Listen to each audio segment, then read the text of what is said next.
Hey YouTube, welcome back to my channel, Taylor Talks Tales. Today I have a video for you guys, and it's the first one in a while. I apologize that there's been a little bit of time since my last video update. July was kind of a weird month for me. There are a lot of ups and downs, some highs and lows. Like, my trip was awesome, and it was also my birthday month, but then I also lost my job and my grandmother passed away, so it was just like kind of this weird, kind of rough month for me. August is off to a better start, which is awesome, but I had a lot going on, so it just resulted in not quite as many videos. Plus, my last video had weird rendering issues, so I had to take it down, and it took me like a week to get it fixed, but anyway, I don't want to go into details about that. We're here to talk about books. But I will say, July was also a weird month for me reading-wise. You'll see in my reviews that I talk about some of the books, there are a lot of like mixed books for me, where it was like, there are parts of the book I liked and parts of I didn't, but there weren't quite as many 5-star reads this month. There were a lot of, I would say, 3-star reads, which are interesting, so we'll get into that. But I ended up reading 19 books total. I'm not going to talk about 2 of them because 2 of them are part of the Dark Tower series, which I'm doing a totally separate fun video when I finish reading the entire series. So I'm just going to not talk about those today. So we're going to talk about 17 of the books that I read and what I thought about them. So, just like I've done in my other videos, like my what I read videos, I'm going to do from worst to best and the star rating, and then kind of talk about some of the notable reads of the month. So, let's get into the books. So, the first 2 books that I read were also ebooks, and once again, continuing on with the trend of not having a lot of success with the ebooks that I've been reading, these 2 were the 1-star reads of the month. First one is Captive Prince by C.S. Pakat, or 1 star. By A.G. Howard, also 1 star.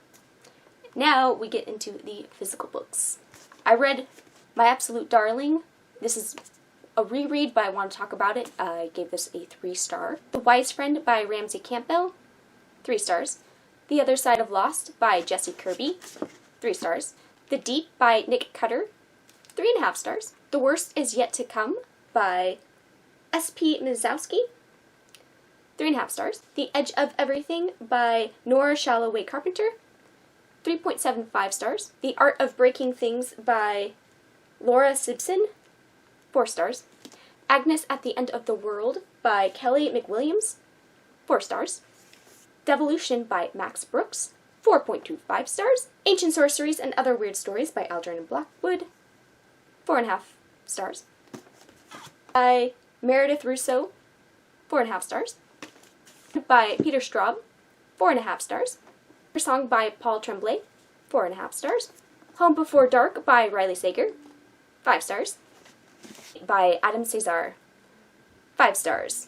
And this is the text I want to talk about is probably one of my favorites of the month. It's tied with 2 other books on my list, but this is my most surprising read of the month in terms of, I thought I was going to like it, but didn't realize how much I was going to, and that was Home Before Dark by Riley Sager.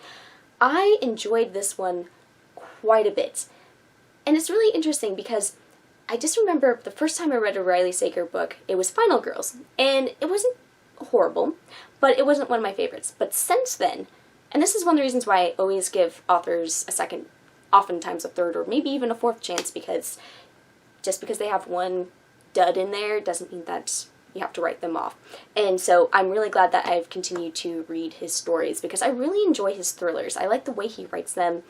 I think he writes female characters very well. There are a lot of interesting twists and turns, but the books don't rely on one big twist. Like, there's usually several smaller ones, and there's like a bigger one, but the stories are solid enough on their own that it doesn't just rely on something gimmicky or some, like, you know, mind-blowing thing to make the book enjoyable. They're just interesting, neat stories. And you can just tell that he is probably a fan of horror, because even though these are thrillers, not horror books, I would say, they're still like homages to horror, and they're very gripping, and I just always fly through his books. Seriously, they're the type of book you can read in a day if you've got enough free time. And this one I really liked because I liked all of the little references, especially to the Amityville Horror, which is funny because I've actually never been a big fan of the Amityville Horror movies. They're kind of a classic series that I've just kind of been okay with, but the way it was kind of referenced in this was really interesting. Definitely some Easter eggs throughout here. So in this story, you follow our main character named Maggie. When she was a young girl, she was about 5 years old, she and her family ended up living in this house in Vermont for only about 20 days or so, and then they ended up fleeing the house and never returned. Her father wrote this book, and it became this huge bestseller, basically on par with the Amityville Horror book. And she's lived under the shadow of this book her whole entire life. She has very complicated feelings with it. After her father dies, she ends up inheriting the house, and partly because she wants closure and partly because she wants to just be rid of the house, she ends up going there with the intention to renovate it, but also to look for answers. And because she never got answers from either of her parents, they were pretty, focused on just trying to make it seem like, oh, what happened there was true, it's haunted, and there were some subtle hints maybe from her mother that something else may have happened, but she just didn't get the straight story, and it just was really frustrating for her. So she uses this time to start digging in and figuring out what the secrets of this house in Vermont are, and I really liked it. I don't know if this is my favorite Riley Sager book. I have to think on that a little bit more, but I do know I really enjoyed it. It was very fast-paced, and just I really liked all the twists and turns, and I also, there are several elements of this that I can't get into because of spoilers, but Riley made some good decisions, let me just say, that I liked and appreciated. So I highly recommend this. Go check it out. I want to talk about, this was my most anticipated read of the month, and I really enjoyed it. Even if I didn't quite rate it a full 5 out of 5 star, it was still a very solid read, still very enjoyable, and I know I'm going to reread it again, so at some point I'll reread it and maybe my rating might bump up. We'll have to see. That was Survivor Song by Paul Tremblay. This was just on my list for many months, and I was very excited to sit down and read it, and I thoroughly enjoyed it. This one, I can definitely say it's my favorite Paul Tremblay novel so far. Paul Tremblay's books have been a little hit and miss for me, and for the most part, I would say his books kind of average around 3 out of 5 star for me. They're a lot of times fine, but I know some people have loved his work, and for me, it's just been kind of hit and miss. This one is definitely my favorite book of his so far. I was really drawn into it, and I liked the story and the setup and what the book was trying to say. In this book, we follow 2 characters. We have Romola and we have Natalie. Natalie is 9 months pregnant, and she ends up getting attacked and bitten by someone who is infected with this very fast-acting rabies virus that is just rampant in northeastern part of the United States. And she ends up escaping, and she goes to her friend Romola, who is a pediatrician and is getting ready to pretty much just go to the hospital and just start working and trying to fight this big pandemic that is just spreading rampant. And it's really a story about the 2 of them trying to get treatment for Natalie and an examination of their friendship. And it's this kind of story, I liked it because I love all kinds of post-apocalyptic fiction, and I think it can be very powerful to tell a very simple story if you do it really well and put a lot of heart and soul into it, and I think that's what Paul Tremblay did in this story. The horrors of what is occurring are on a smaller scale. In terms of other, like if you compare this to other apocalyptic stories, it's very, very localized. You are just following pretty much 2 characters, and there's some other characters that they meet along the way, but it's pretty much these 2 characters. And, kind of a fight for survival. And that's pretty much it. It's fairly straightforward, but it will, for me, I was very invested in the characters and in the story. In fact, the only reason why I didn't give this book 5 out of 5 stars is just because I still wanted to see a little bit more. Because I feel like you didn't see enough of what was happening with the rest of society. Like, I wanted to see a little bit more of, like, you know, maybe dead animals or attacks or, like, it just kind of seemed like that took a little bit too much of a backseat. But that's just me. And, you know, I have very high standards for apocalyptic and post-apocalyptic and pandemic fiction, just disaster fiction in general, because I don't want to spoil anything, but it's kind of debatable about whether or not you would put this in an apocalyptic category. You'll just have to read it and, you know, maybe leave in the comments below what you think, if you've read this, whether or not you think it should be put in that category, because I don't know. I was thinking of maybe categorizing it as disaster fiction, but I know a lot of people have been putting it as apocalyptic. I think if you liked The Road, you'll probably like this one. It's not as bleak and dark as The Road, and it's, you know, not told in Cormac McCarthy's style. It's definitely told in Paul Tremblay's style, so, but at the same time, it focuses on the two characters in the relationship and just following a fairly straightforward story that does have some darkness and sadness to it. But I enjoyed it quite a bit, and I'm really glad that we do not have a rabies pandemic going on, because, oh my god, that would be terrible. Rabies is a very scary disease, and especially the way it's talked about in this, just all mammals and humans being able to be infected, and it at one point takes like an hour if you don't get medical treatment, so that's very freaky. But highly recommend it, and I think pretty much if you like a nice apocalyptic or disaster story, disease story, or just a well-done novel, this will be a good choice. The next book I want to talk about is Agnes at the End of the World by Kelly McWilliams. This book I didn't really hear much about at all. In fact, it's funny, I just actually stumbled upon this book, I think on Amazon actually. It just showed up as a suggested read, and I read about it and thought, this is totally something I need to check out. So I just bought it, I didn't read any reviews, just was completely unbiased going into this book, and I enjoyed it. I gave it 4 out of 5 stars, and I will say it's not a book for everyone, and we'll get into it.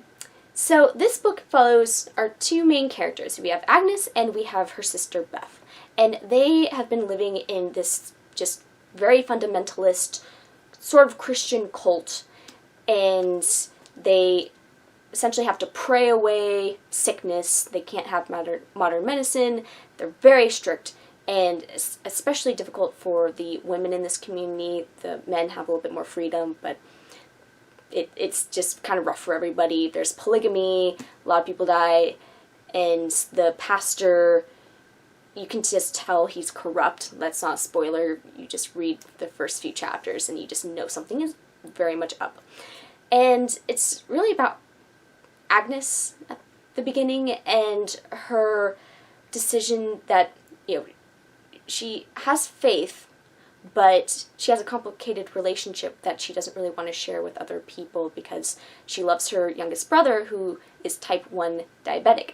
So she accepts help from the outside world with this nurse who brings insulin like once a month in a cooler, and this is going against everything that Agnes has been taught, but she knows that she has to help her brother. And as this is happening, she starts to get information about this virus that's spreading in the outside world. And so far her community is safe, but weird things start to kind of creep up. It's not zombies per se. It's something a little bit different, and I won't spoil that because it's kind of interesting. But at a certain point she realizes that her community is no longer safe, and the pastor is just kind of out of his mind, and she has to figure out what she's going to do from there. At the same time, her sister Beth is also dealing with trying to break free of the difficulties of living in this society, and you just kind of get back and forth. And I appreciated the questioning what you've been raised in. That I've always really liked that about cult books that aren't like the scary horror cults, but people who have been raised in a cult and realize this is not what I want. I think there's a lot of power to that, so I've been a big fan of those stories. And you know, I always like my viruses and apocalyptic-esque fiction, zombies, you name it. I've always been a big fan of outbreak stories. And I thought it was a well-done combination of the two. However, the reason why it's not going to be for everybody is there is definitely a very religious bent to this. Now, I myself am not particularly religious. I would say I'm more of a spiritual person. Seeing religion in a book doesn't bother me if it's not preachy, and I don't actually think it was preachy in this, but it quickly turned into sort of a supernatural story. I don't want to spoil anything. I'm not going to mention anything past that. Just, I wasn't expecting that, and so it was a little jarring when I was reading it to kind of experience that, which is why I took off, a full star, I would say. That, and also, I wanted a little bit more of the disaster, society falling apart.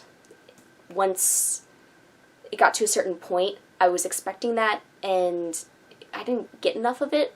Almost like in Survivor Song, but I feel like this one could have used it a little bit, I think. And then again, it got a little supernatural for me, and normally I'm totally fine with supernatural fiction, but I wasn't expecting it in this, so that's why. But as a story, and I'm pretty sure this is a debut novel, I thought it was well done, and I think it's an interesting take on a lot of different things. So I recommend you check it out. Just know going in, there's supernatural stuff, and there's definitely a religious tone to it, and I know that's not going to be for everybody, so just be prepared. This book I want to talk about, it's super complicated to talk about. I need to do a full-fledged review on this book. And it's one of the 3-star books. It's my absolute darling, by Gabriel Talent. So, this book, I gave it 3 out of 5 stars. It's hard to talk about because this book is dark. And it's the kind of dark that I don't know if I'm into or not. This story follows this main character, Turtle. She's 14 and 15 in the story, and she lives with her awful father, her, like, just insane dad, who is extremely abusive, and the story is pretty much about her life and trying to basically get away from her father, and it's just dark and really hard to read. And this is not really a spoiler because it happens in the end of the first chapter, but there's incest in this story. A decent amount. There are pretty graphic incestuous scenes, and it's tricky because this was a reread from a book that I read pretty much when this came out, and you can just see that the cover is very beautiful, and the story takes place in Northern California along the coast, and the writing in this is I really liked the writing. I tend to like not overly descriptive writing, but I do like a decent amount of descriptions, especially nature, because I really liked Turtle as a character because she is this like wilderness girl. She carries a gun, she can kill a rabbit and eat a rabbit, she is just very self-sufficient in certain ways, and I liked that. I liked having kind of this like rough, wild girl, and seeing her in school is kind of funny, and there's some aspects of that I really liked. And you know, the writing was beautiful, and I loved the sense of place and the setting, just thought it was beautiful. But you'll have that, and then you will have just these awful scenes, like very intense, and it's a little bit jarring, especially because there's not really a lot of indication on the back of this book about what this story is going to be. I can pretty much handle anything. Like, I will push myself through stuff no matter what, because that's the kind of reader I am. But I would feel really bad handing this off to someone more sensitive, or like even my mother or my grandmother, or there's a lot of people I feel like if I handed this book off to would be pretty upset by reading this. It's kind of hard to recommend. I don't exactly know who I would recommend this to. I don't even know if I would recommend this to myself. And I like dark stuff. I'm a horror fan, I'm a thriller fan, and I like the stabby books. And I think it's just, this one, it's... I understand what the author was trying to go for. He talks, especially in the sexual scenes, in a very, like, gruff, kind of gross manner, where it's because Turtle has internalized misogyny from her father because she doesn't know any better. She was raised by him since she was a little girl, so when these things would happen, it would almost seem like a, man was talking, like, very dirty. And it was just kind of weird and off-putting to read a scene like that and just be like, I don't know how I feel about this. I think the author was, like, trying to show that Turtle had these internalized feelings, but I just don't think it quite worked. But it's tough because I think the writing is really pretty and the setting's great, and there were parts of this I really liked, and like the last portion of the book was very intense and I really liked it. Like, there's a certain point where it does pick up and really feels like a thriller, and then I feel like the last few chapters were very beautiful because it is about this girl going through something very horrific and overcoming it. But I just don't know if the last portion of the book justifies the fact that it kind of takes like several hundred pages of just this difficult story. Like, it's just difficult to read, and then it would drag and then be a little bit boring because the pacing was a bit off. And then these scenes would also happen oftentimes without warning. You'd just be like, oh, okay, reading this. Oh, whoa, okay. And again, I just feel like the summary of the book on the back, you don't really know what you're getting yourself into. So that's why it averages out to be a 3 out of 5 because there are enough redeeming qualities to give it a 3 out of 5. But, like, you have to be prepared to read this book. It's not the most disturbing book I've ever read. Like, I don't know, like, for me, it was dark and uncomfortable, but I wasn't, like, disturbed by it, but it's just something that, it's not the fun kind of dark book that I like. So, that's why I don't know. This is my second reread, and it was a request from one of my friends in real life, so I'm going to do a review for her, but I just don't know who I would recommend this to. If you read it, just be careful. This book is The Edge of Anything by Nora Shalloway Carpenter. This is not a bad book, but it didn't quite click with me the way I thought it was going to, and I think it's mostly my fault. I thought this was going to be a totally different story than it was. So this is a contemporary, because I ended up reading a couple contemporaries in the month of July, and this one, so you have Len and Sage, and it's told from both of their perspectives, so it's a dual perspective book, and it's about their friendship, and they both have mental health issues, and it's sort of about them supporting each other and learning to accept help from people and learning about what they may have going on. I thought this was going to be a nature story, like oh, we're going out hiking together. I don't know if it's because of the cover or I read it somewhere, but I totally thought it was going to be that kind of book. And there are like a couple shots where they like go briefly hiking together, but it's not a nature-focused story at all. And I felt like Sage's chapters dragged a little bit because she's a volleyball player, and then she finds out she has a heart condition and can't play volleyball. And I think it's because, I don't know if it's because I personally don't like volleyball. I was forced to play it when I was younger and had horrible experiences, and I just did not want to focus on the volleyball chapters, or or what. I don't exactly know what it was. It's not a bad book. Writing was fine. The characters were fine. Like, there's nothing objectively wrong with this book, but I could only... Originally, I was going to give it 4 out of 5, but I ended up bumping it down a teeny bit, 3.75 out of 5, just because I don't know if I would reread this again. And I wanted, like, my heartstrings to be pulled a bit, and it just felt kind of average. Like, not bad. And I think for the right reader, it'll be perfect. I think if you know what story you're getting yourself into, it'll be perfect for you. So I definitely recommend, if you like contemporaries and friendships, especially female friendships, and dealing with mental health issues, this will be a good one. It just was not quite what I was expecting or what ultimately I wanted.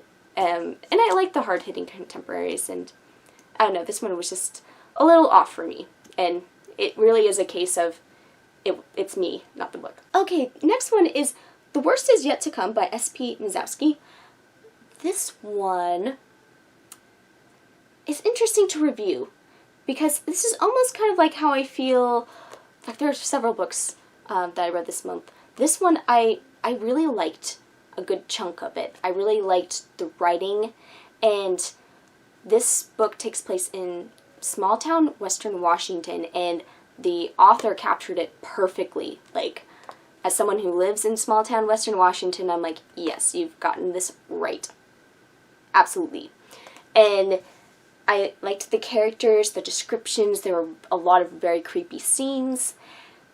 I just didn't quite connect with it all the way, because I felt like in this story, so you have your setup, you have these 2 teenage girls, they're in middle school, and they become very good friends very quickly, and their parents don't really like each other, and it gets pretty complicated, and one of them, Briar, you know, she's pretty messed up, and some things happen, things get escalated, there's some supernatural activity happening, and you're just kind of sucked into the story, trying to figure out what happens next.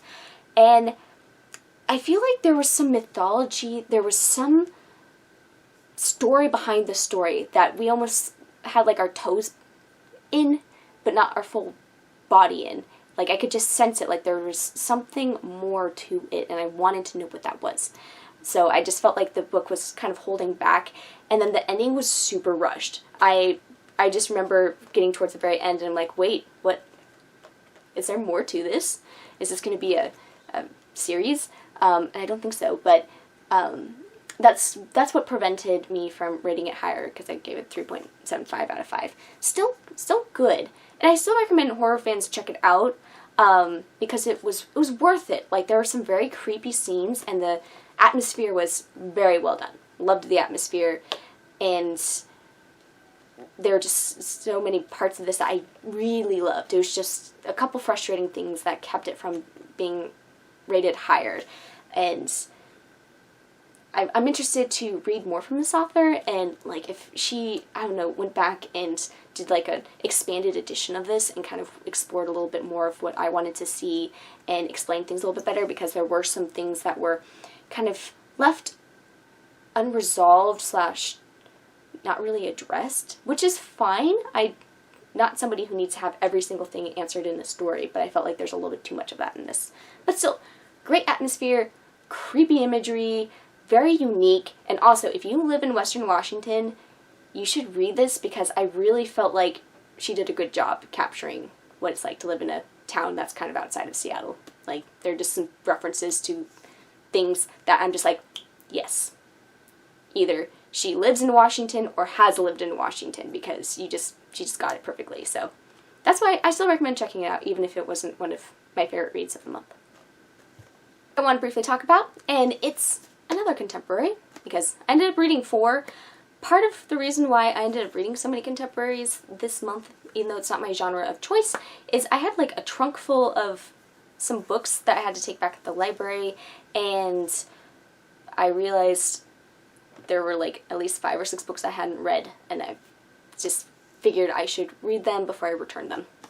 And they were all contemporaries, because I just haven't been in a contemporary mood for quite some time, and I was a little bit in a mood for July, so that's why I kind of explored a little bit outside of my normal genres. this book, The Other Side of Lost by Jessie Kirby, this one was a 3 out of 5. There were some aspects of it that I liked. I enjoyed the story because you follow our main character named, I don't know if it's Marie or Mari, because I've seen, it's M-A-R-I, and I've met people who are both Mari or Marie with that spelling, so I'm not sure. I was saying Mari, but maybe it's Marie. I'm gonna call her Mari though.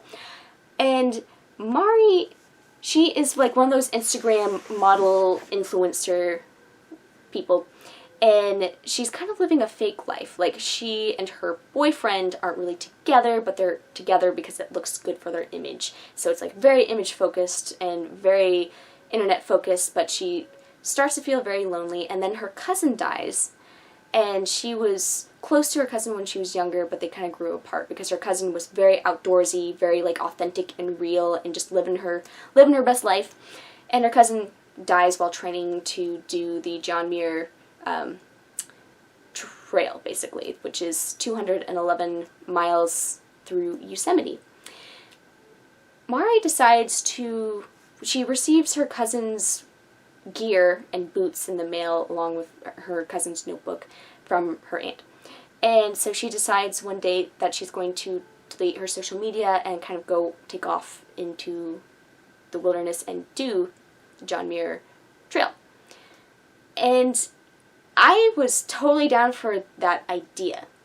And it's not a bad book. I'm glad I read it. I don't think I will reread it again, partially because, well, first off, and I rarely say this, I'm not somebody who's like, oh, teenagers are just gonna up and do whatever they see on TV, because teenagers are human beings, and I feel like you can respect all human beings, and I think teenagers are a lot smarter than we give them credit for, especially if you like look at the media. I mean, trust me, I know a lot of teens, work with a lot of teens, and I have a teenage brother, and they're smart, genuine people for the most part. Not all of them are eating Tide Pods.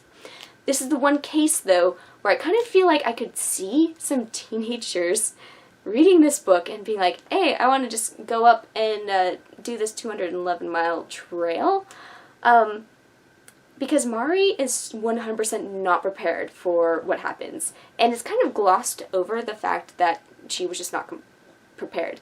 This could have totally, if this isn't a different genre, this totally could have turned into a thriller or horror or some kind of suspense novel, because you just think something's going to go wrong. Because I'm someone who spends a lot of time outdoors. I'm an assistant scoutmaster for, the girls' troop inside of Boy Scouts. So that's why for me, part of it was just like, oh, this is, I kind of wish that this was addressed a little bit better, because she was very lucky the entire time that nothing horrible happened. So that was a little frustrating. And also, there was this romance that ended up happening, and I just feel like in a book that's supposed to be about finding yourself, I kind of felt like the romance wasn't needed.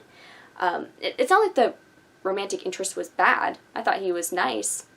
I just didn't think that it should have been in there, especially because this is a fairly short book, and then it resulted in a lot of Mari's issues not really being dealt with at the end. Like, it kind of was a rushed ending, and I feel like there were some lessons that she needed to have learned, and it got overshadowed by it turning into this cutesy romance, and then the story ends, and there you go. So that's why I rated it only 3 out of 5 stars, even though I liked the hiking depiction. There are like some good descriptions, and it was fun at times reading this because it kind of feels like you were traveling along with her. I'm pretty sure that the author must have at some point been to Yosemite and at least hiked part of this trail, and so that was really fun. And I read this right after my backpacking trip, so that was also kind of cool, but there are just some issues with it, unfortunately. But give it a shot, see if you like it. It might just be me nitpicking it. I didn't mean to, but I don't know, some of what I read in here, it's like, it was a little hard for me, being an outdoors woman, to kind of, it's not like it was like horribly portrayed, the prepared person in me was a little bit like, ooh, that could have happened, and this is supposed to be a cutesy story, but but still, because it is written for teens, I just got a little worried about how it would potentially influence them, because you really do need to be prepared to go out into the wilderness, and yeah, it's an important thing to do. So that's my thoughts on this one. The Deep by Nick Cutter. So this is my third Nick Cutter book, and one is very creepy. Very creepy. Plot of this book basically is that there is this disease that is spreading called the Gets, where people just slowly start to forget things until essentially they can't care for themselves anymore. It's like this really just extreme, advanced form of Alzheimer's, I would say. And there is this place at the very bottom of the ocean where there's like a research facility, and the main character's brother works there. The brother ends up getting called in to try to talk with his brother and figure out what is happening and see if he can assist with what's going on down there. And already the setting is very freaky, because I love the ocean, but as someone who's a little bit claustrophobic, the setting of it being at the very bottom of the ocean in the dark and something is happening was very creepy. Like, I think in a way I would say this is Nick Cutter's scariest and creepiest book. So I do recommend checking it out, even if it's not a perfect book by any means. Like there's a lot I can't get into in a non-spoiler fashion that was a little weird, but I definitely do say that this book is just kind of like a mishmash of a bunch of different movies. Like you can get, like, I would say The Abyss, Sphere, maybe, if you've read that book, The Thing, Event Horizon. I know somebody mentioned something about The Shining. Maybe I could kind of see that a little bit. There's a lot that Nick Cutter pulled from in this book. So at times it kind of feels like you've already read it, but at the same time it's such a creepy book. I definitely got shivers a couple of times reading this, because there are some that work perfectly. But same time, it was a little choppy, and I'm gonna just do a full review of this and then have a spoiler section, because there are a couple things I just can't really go into too much without spoiling, and I hate spoiling things for people, so I don't want to do that. But it's creepy. And I also do, the one thing I would say that I don't think is spoilery is that the Gets, the disease that kind of prompts the whole story to start, they don't really talk about it a whole lot. Like, I wanted to explore a little bit more about that, because that in itself is very creepy, but it's kind of barely touched on, / a little glossed over, so I guess that's kind of a thing I could talk about. But still, if you like feeling claustrophobic, if you like ocean horror, if you like some of the movies I mentioned, like The Thing, Event Horizon, The Abyss, Sphere, heck, even The Shining. There's just a lot of movies, if you like, you'll probably enjoy this one. So, do recommend checking it out. Just know that it is not a perfect book, and it's, in a way, probably Nick Cutter's weakest book, but in other ways, it's still very creepy. Like, if you're just looking to be creeped out and you don't mind having issues in a book, then this is a good one to try. Shadowland by Peter Straub. So, this is my favorite Peter Straub book now. I've read several of his books before. I mean, I've recommended The Talisman. He and Stephen King co-wrote that one. It's not one of the best books, but I still enjoyed it, and there's going to be a movie coming out. I'm a little nervous about it, but that's me. I'm always nervous about any kind of movie adaptation, book-to-movie adaptation. I didn't care much for Ghost Story, which I know is blasphemy when you're a horror fan, but it didn't quite click with me or resonate with me the way I would have hoped it would. I can see why it's a classic of the genre, and, like, I respect the book. It's just not a favorite of mine. This, I really liked. I thoroughly enjoyed it. It's very atmospheric, and I will say it is also not necessarily a horror novel. It's more dark fantasy, like a very dark fantasy, and there's some definitely like horrific elements to it, but the way it's told, it's just a really interesting story. It was different than I was expecting it to be, but and there's like a lot of setup. So it's the type of book where you have to read quite a way into the book before things start to happen. But once they start to happen, you're really invested. You're invested in these characters and what's happening, and I couldn't put the book down towards the end. I just had to know what happened, and I enjoyed it. So this one you follow, it's told in an interesting way because you have some main characters, but then you have like another character who's kind of narrating what's happening. But it starts off with sort of in the future, it's a story that goes back and forth in time a little bit, depending on what portion of the book you're in.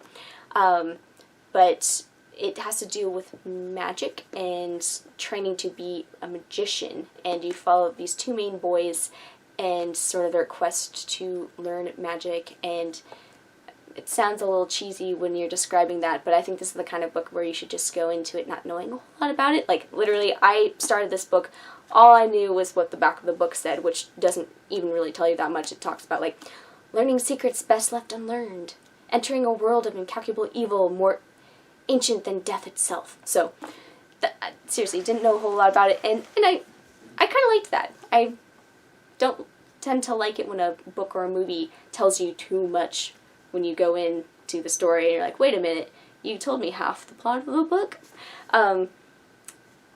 This is probably not going to be for everyone because it, again, does have quite a bit of setup. It's kind of a bit of a weird book. It's the weird that worked for me, but I can definitely see it not clicking with everyone. But the atmosphere was so good. I love a nice atmospheric read. I loved the setting, I liked the characters, and once it hooked me, it really hooked me. So, highly recommend Shadowland by Peter Straub, and as of right now, this is totally my favorite Peter Straub book. And there's also a coming-of-age element to it as well, and there are just some like dream sequences I liked, and there's some really good quotes in this as well, especially towards the beginning. There's this one quote that I absolutely fell in love with. So definitely give it a shot if you are looking for something a little bit different and you like fantasy and magic. This is a fun one. Next one I want to talk about is The Wise Friend by Ramsey Campbell. I'm not going to talk too long about this one because there's not a whole lot for me to say about it. It's not a bad book, but it wasn't as good as I was hoping it was going to be. And also, this cover is very deceiving from what the story is actually about. I thought this was going to be something very demonic or something along the lines of that, and it was not. And I don't think that's a spoiler. I think that I'm not going to say what's going on. Just know that if you're expecting some like big demon thing, some like, oh, because you've seen an upside down cross. I don't know. It just, the story, it's kind of a quiet horror story, I would say. And I don't tend to say this a whole lot, but this would probably have worked better as a novella, I think, because I swear like the middle chunk of the book felt very repetitive to me and could have been cut. And I think that I liked the concept of it, but the execution was a little weak and it just kind of dragged on a bit, and like the dialogue was a little weird. There's kind of like this formulaic way of talking and interacting and things happening where it all of a sudden was just like main character does this, somebody does this, like it just became super repetitive. So I think it would have worked probably better as a novella because there were some creepy parts about this, and I really liked the art aspect. So we follow our main character and his son. Main character, he becomes obsessed with his dead aunt's artwork and trying to figure out how and why she died, especially because he notices that there's like a dark, shadowy figure in her paintings. And the story goes from there, and it is cool. I liked it. And once it gets going and gets spooky, especially towards the end, I was hooked and I did like it, which is why I gave it, you know, I didn't rate it as low as at the middle point when I was reading this. I almost DNF'd it actually, and I hardly ever do that, but it just, I don't know what it was, it just felt like it was dragging to me. But once it did get spooky, it got spooky, and I liked it. I liked the way it finished, but you just have to kind of push yourself through, I would say. And I've read a couple other Ramsey Campbell books as well, and so this is definitely one of his weaker ones of the books I've read. So, you know, I recommend checking it out. Maybe don't prioritize it though. Like, I would say read Survivor Song or Home Before Dark, or there's a couple other books that I would suggest you check out more. Heck, I'd actually even say The Deep by Nick Cutter would be worth checking out first before you check out this one. I would just say, give this one a shot. Be prepared. It does drag, but it's a neat concept. And you know what? If Ramsey Campbell decided to turn it into novella, I think it would be a really cool one. Night by Adam Cesar. So, Adam has a YouTube channel, and I followed his YouTube channel for a long time, even before I was on YouTube much, and even before I had an account. This is a reread. Normally I don't talk about the rereads, but this was a requested reread, and it had been a few years. In fact, I think I first read this in 2016. So I decided to revisit it, and I loved it just as much as I did the first time. This one is... So there have been a lot of books recently that have come out that tried to capitalize on the 80s nostalgia. I don't know if it's because Stranger Things came out and everyone's really excited, or just because the 80s are cool. I've always been a big fan of 80s stuff. I was born in the 90s, but I grew up with a lot of 80s like books and movies, and especially the music, because my parents were coming of age and were in college in the 80s. So I just had a lot of 80s influence, so I totally get 80s references, and I have a special place in my heart for 80s horror in particular. So reading this book was a very fun experience, and I think out of all the books that I've read that take place in the 80s and try to capture that 80s feel, like a modern book that goes back in time and tries to recapture 80s, I think this is one of the better ones, because it's solid enough on its own. It doesn't rely on the 80s nostalgia to carry it. In fact, really, it's a story that has 80s nostalgia behind it, but it's not the focal point. This one, you follow our main characters who are all teenagers, and it's really an alien invasion story. There's definitely some like body horror and some gruesome scenes, and I happen to really love Invasion of the Body Snatchers, and I also would say there's kind of elements of like The Faculty in this. So if you like those kind of alien movies that take over somebody's body and change them, this is a really solid one that does that, and it has its own unique spin to it. It's not just a retelling of Invasion of the Body Snatchers or The Faculty. It's just really well done, and of course you can trust Adam to write horror because obviously he's a big horror fan, and you know, I'm really excited for his book Clown in a Cornfield to come out. That is a very highly anticipated read for me, and I can't wait for it to come out. And it's coming out this month. So I also partially read this because I want to kind of gear up for Clown in a Cornfield. But I recommend this. It is a very fun, very solid horror story. Can't complain about it. There's nothing I would really change about it. Perfectly paced, and I liked the characters, and it's, you know, it's not necessarily the most literary deep book out there, but for horror fans it's perfect for horror fans. And even if you're not super into horror but you just kind of want something entertaining, and you know, there's of course a lot of references. I especially love the fact that the movie that they rent is Reanimator, because that's one of my favorite horror movies. So definitely check this one out. I think even though this takes place in the fall, I actually think it would still be a very, very fun summer read. So if you're a fan of horror, aliens, or just horror movies and kind of like blockbuster nostalgia, 80s nostalgia, this is a perfect choice. So one of my more negative reviews, I'm going to just briefly talk about these two. They're the ebooks. And again, it has nothing to do with them being ebooks. It just, the first book I'm going to talk about, I've had on my Kindle for like a year. It was recommended to me by someone I used to be friends with. And it turns out that she and I probably have extremely different tastes in books. And that's Captive Prince. So, if you haven't heard about Captive Prince, this has nothing to do with why I don't like it. It's a male-male romance, and so already it's kind of outside my genre of choice to begin with. But it's also supposed to be a fantasy, and that kind of drew me in. And because it came highly recommended to me, I figured, you know what, I'll give it a shot.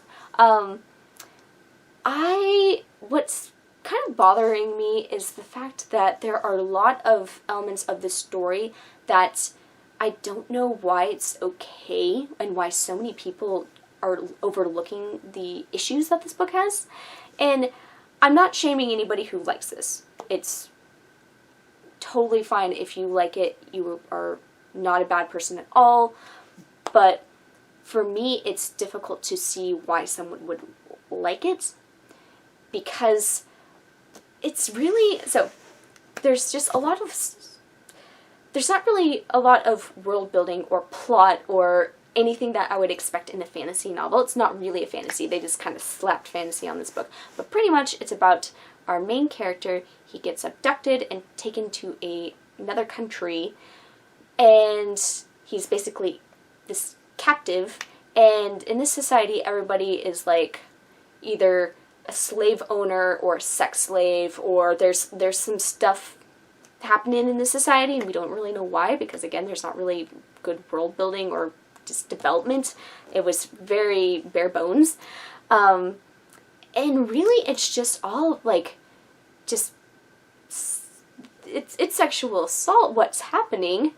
But, and the thing is, if this book were written and the main character was female and the main dude was, you know, her love interest, people would just hate on this book. They would say this is really inappropriate, this is just awful, not to mention the fact that there's some like pretty racist elements, because the fact is that most of the sex slaves are described as having darker skin, and a lot of the slave owners were described as being fairer. Not exactly, but it was enough where I picked up on that and felt very uncomfortable by it, but then it's not addressed in the criticisms. In fact, so many people, I mean, there are a lot of 5 stars of this book, and it has a huge fan base, and I just don't know why, and I just didn't enjoy myself reading it. I wanted to put it down, but at the same time, I'm like, what if it gets better?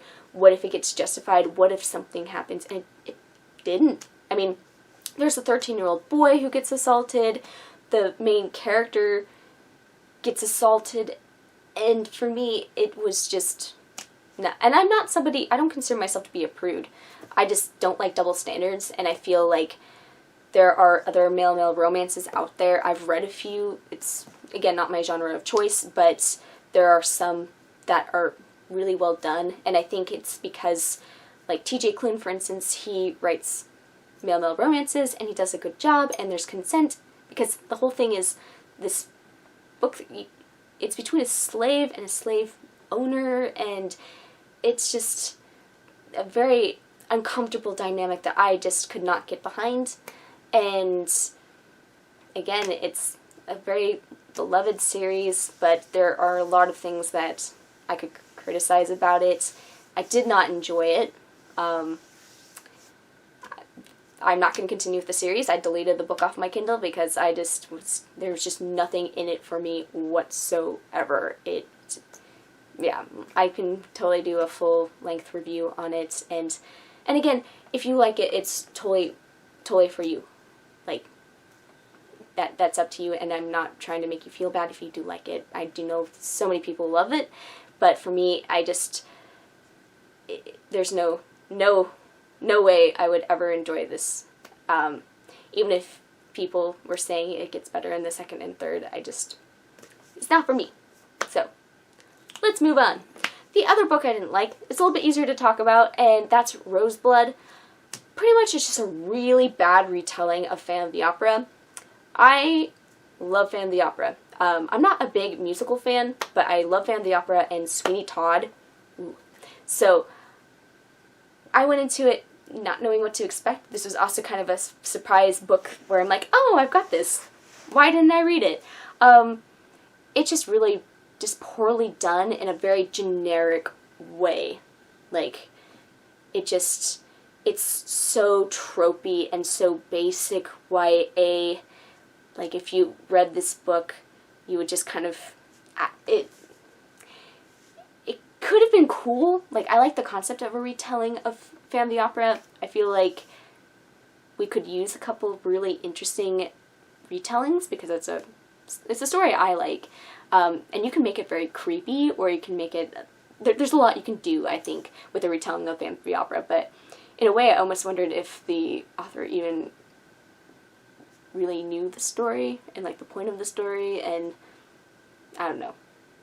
Rosebud just did not work for me, and it's not like there's any one thing I can point at and be like, oh, is this, this, or this. It was just kind of like everything adding up together, and by the time I was done, I'm like, glad I was finished with that. It was kind of painful to read, but in a way, it's still better than Captive Prince because at least it held my interest and it didn't make me like want to throw my Kindle into my wall and watch it shatter, because that's how I felt with Captive Prince. But anyway, and again, if you like these books, it's, you know, not trying to hate on you as a person or not trying to hate on the author, just these stories were just totally not for me. What is Ancient Sorceries and Other Weird Stories? So unfortunately my full book review for this, because I did it just in the same style that I did Devolution, unfortunately this just disappeared. So running joke is it got lost along with my awesome Bigfoot footage and Sasquatch footage from that trip. I enjoyed these stories quite a bit. I've read Algernon Blackwood before. I think he is a very solid storyteller, underrated. Like, everyone likes to talk about H.P. Lovecraft, which I'm a big H.P. Lovecraft fan, and like, lesser people talk about M.R. James, but M.R. James is also another good classic horror author, but I think more people should check out Algernon Blackwood, especially, I mean, the two stories that he's known for, you can tell there's a reason why they're his best stories.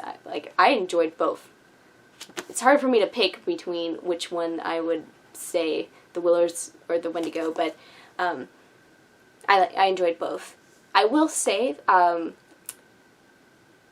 these stories are older, so the writing style is a little bit different. They're, you know, classic stories, a little bit wordy, and a little bit slower, and it has a different feel than like modern horror. So if you tend not to like classic horror from, you know, like the late 1800s, early 1900s, it may be a little bit tricky getting into these stories.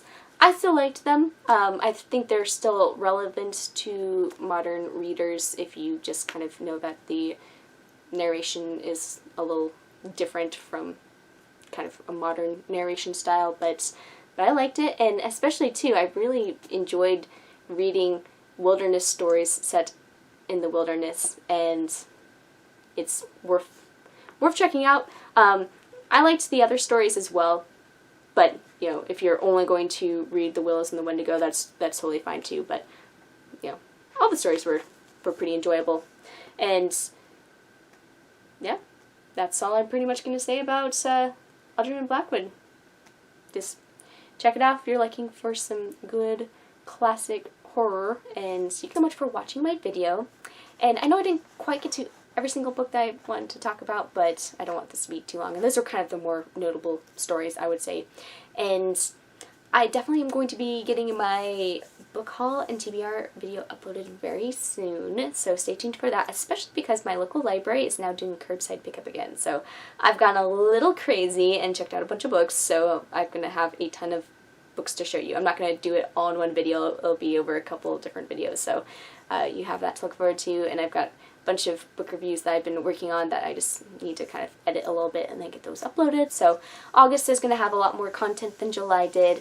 I just think that August is already off to a much better start than July, so hopefully it's less of a rocky month, and I hope all of you guys are doing really well, and let me know what book that you're currently reading. If you've read any of these books, let me know what you thought of them, and yeah, please like, comment, rate, subscribe, and I will talk to you guys later.